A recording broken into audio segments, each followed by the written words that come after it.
Aujourd'hui, c'est Otaku Sataka, Gothic Lolita Psycho.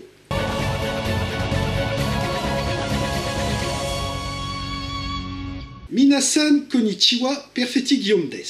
Robes et coiffures élégantes inspirées de l'ère victorienne, parapluies à la main et accessoires d'inspiration halloweenienne, tels sont les Gothic Lolita, une des modes vestimentaires japonaises les plus connues par-delà leurs frontières. Comme l'indique le titre du film que nous allons étudier aujourd'hui, son héroïne est une représentante de ce style vestimentaire que nous allons suivre dans sa quête de vengeance pleine de bruit et de fureur. Yekuzo!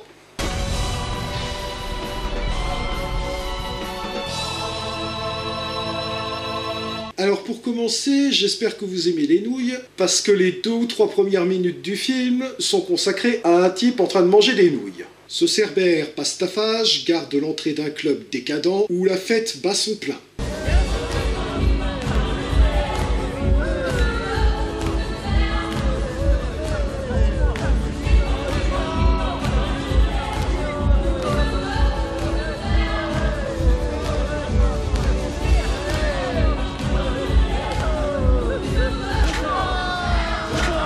Des types se sodomisent devant la porte d'entrée, s'affrontent dans des combats à mort, ou à des jeux particulièrement cons, notamment un jeu de dés où le gagnant a le droit de descendre un homme de main du perdant. Et si un participant prend la tête de la lanceuse de dés, elle lui coupe la sienne. On remarquera d'ailleurs qu'il y a 2 poids 2 mesures dans les réactions des personnes présentes à la violence. Un joueur se fait décapiter, qu'est-ce qu'on se marre? Un cerbère pastafage débarque tellement éventré que l'on voit ressortir son dernier pas, et c'est la panique. Panique causée par l'arrivée de l'héroïne de ce film, Yuki, incarnée par Rina Akiyama. Révélée par son rôle dans la très bonne série Kamen Rider Agito, Rina Akiyama est une actrice et un mannequin très populaire au Japon, où ses fans la surnomment Oshirina, une contraction entre son prénom Rina et Oshiri qui signifie fesse. On se demande d'où lui vient ce surnom.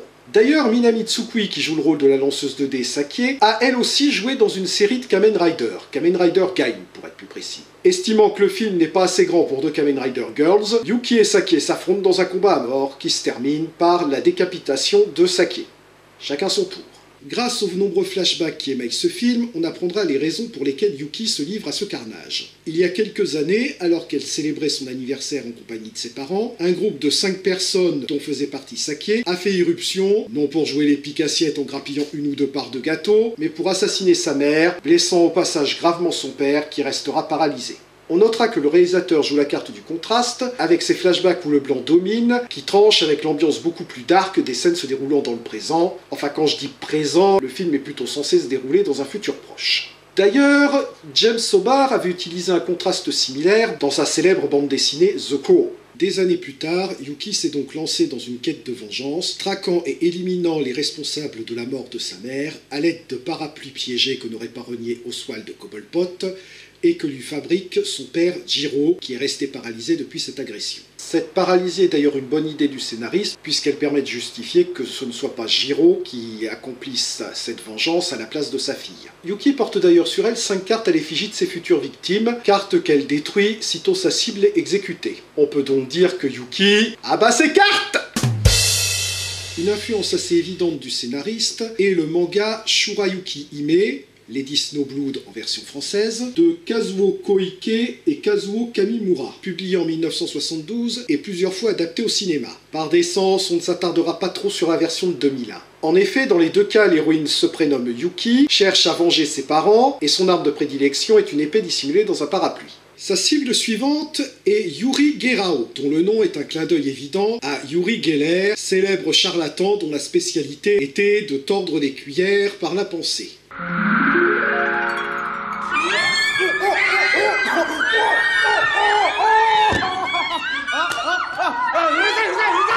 Yuri Gerao exerce la profession d'enseignant et son arme de prédilection est... Une serpillière ?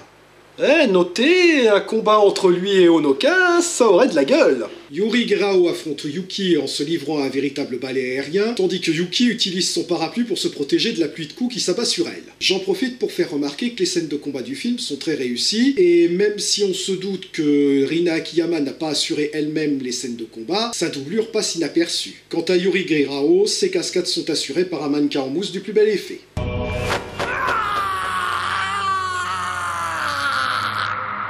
Ah, ça m'aurait étonné qu'il ne trouve pas un prétexte pour nous montrer le Oshiri d'Oshirina. On l'avait déjà remarqué dans Kagerion, au Japon, les toits ne sont pas très sûrs. Les auteurs de cette agression se font appeler...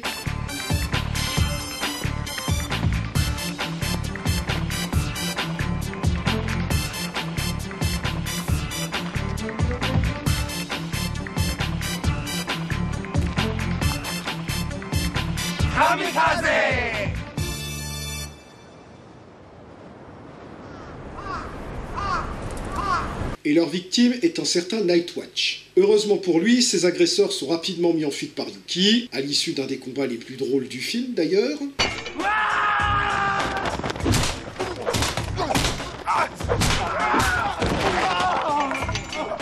Malheureusement pour lui, elle ne lui a sauvé la vie que pour pouvoir le tuer elle-même, étant donné qu'il faisait partie du groupe qui assassinait sa mère. Il a d'ailleurs pas de chance, ce pauvre Nightwatch. Alors que c'est le plus innocent du groupe, et donc le seul pour lequel le spectateur a de la sympathie, c'est à lui que le scénariste et Yuki réserveront la mise à mort la plus sadique. Que je ne détaillerai pas parce qu'il y a des spectateurs jeunes et sensibles qui suivent mes vidéos. Tout ce que je peux vous dire, c'est que vous ne regarderez plus jamais la viande hachée du même œil. Débarque alors la 4e cible de Yuki et le personnage le plus déjanté du film. Et quand je dis déjanté, même Harley Quinn a l'air saine d'esprit à côté.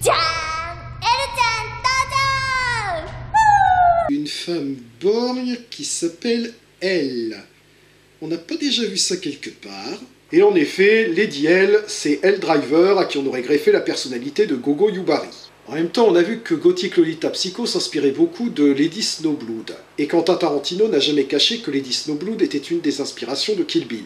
C'est donc dans l'ordre des choses si Kill Bill figure parmi les influences de Gothic Lolita Psycho. Et croyez-moi, quand je dis que Lady L est l'adversaire la plus cinglée du film, c'est un doux euphémisme. Armée de 2 flingues couteaux, elle tire dans tous les sens en criant « Pan pan pan pan pan pan !» Et en plus, elle s'arrête en plein milieu des combats pour répondre aux appels de son chéri. Ah oui, parce qu'un de ses flingues fait portable, je vous avais pas dit?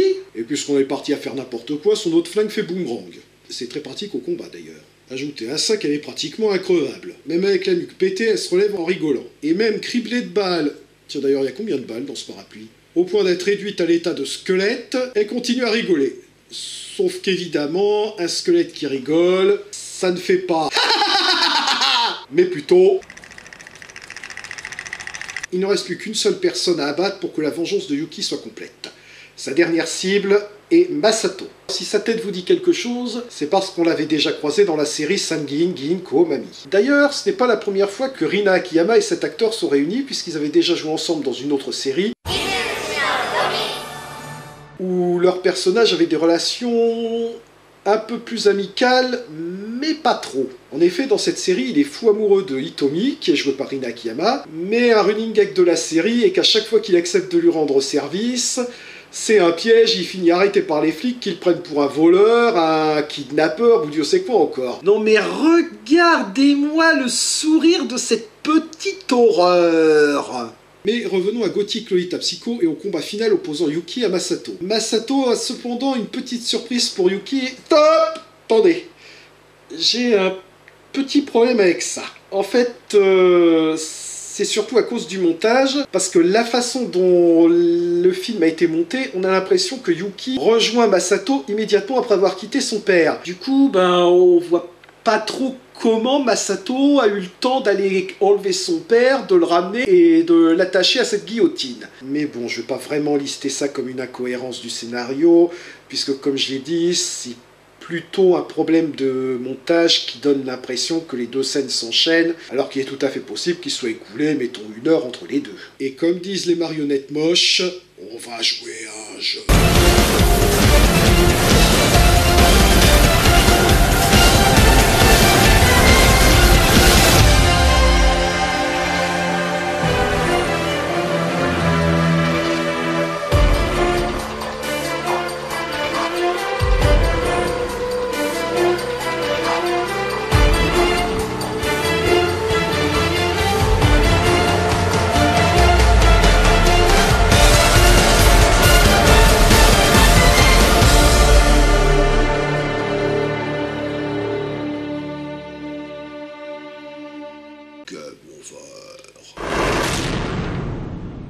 Et c'est là que, sous l'effet de la colère, Yuki se transforme en Super Saiyan.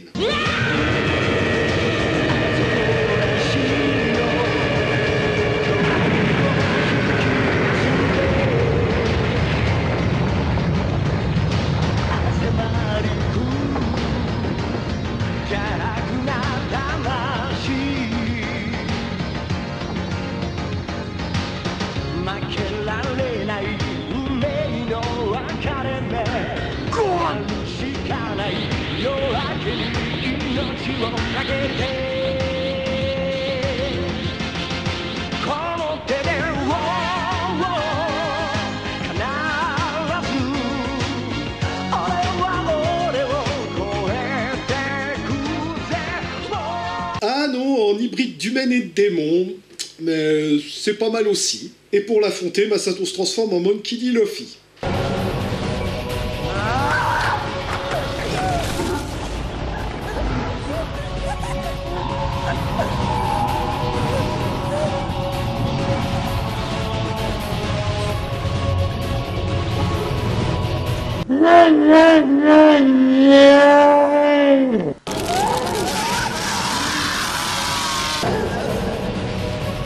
Bon bah maintenant, il ne peut plus faire autrement que de lui tomber dessus à bras raccourcis. Finish him!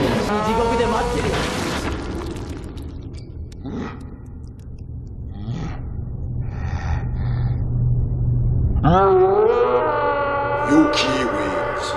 Fatality.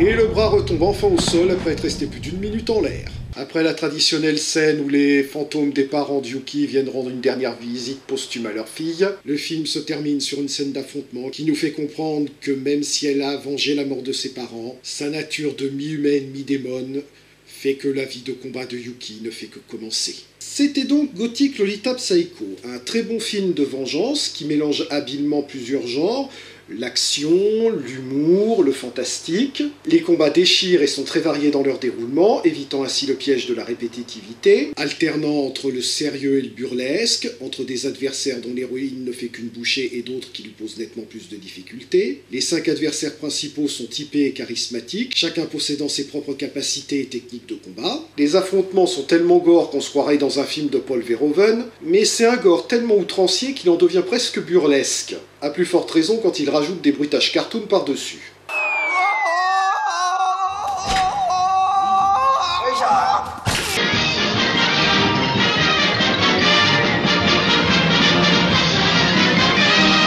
Le film est d'ailleurs sorti en France, mais dans une version expurgée de nombreux passages gore, au point de durer 7 minutes de moins que l'original. Comme quoi la censure joue encore plus du sable que l'héroïne.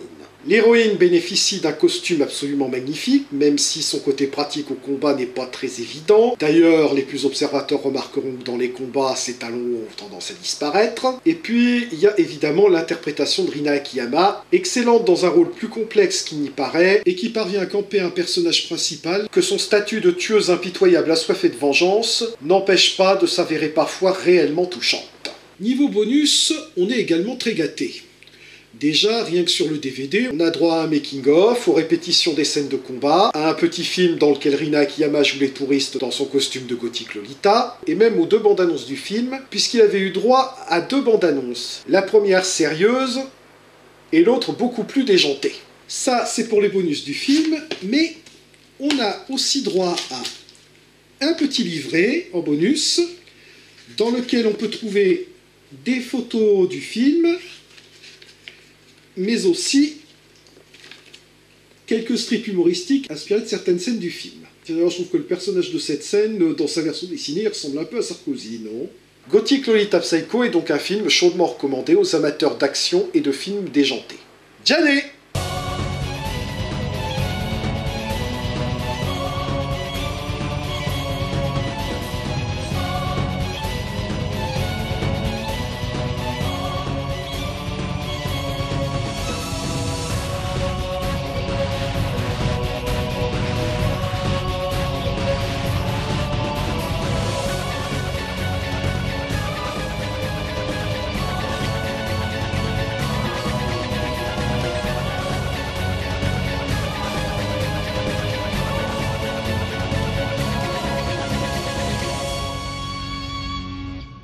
Bon, ce combat nous a déjà coûté un bras, on serait peut-être temps de couper.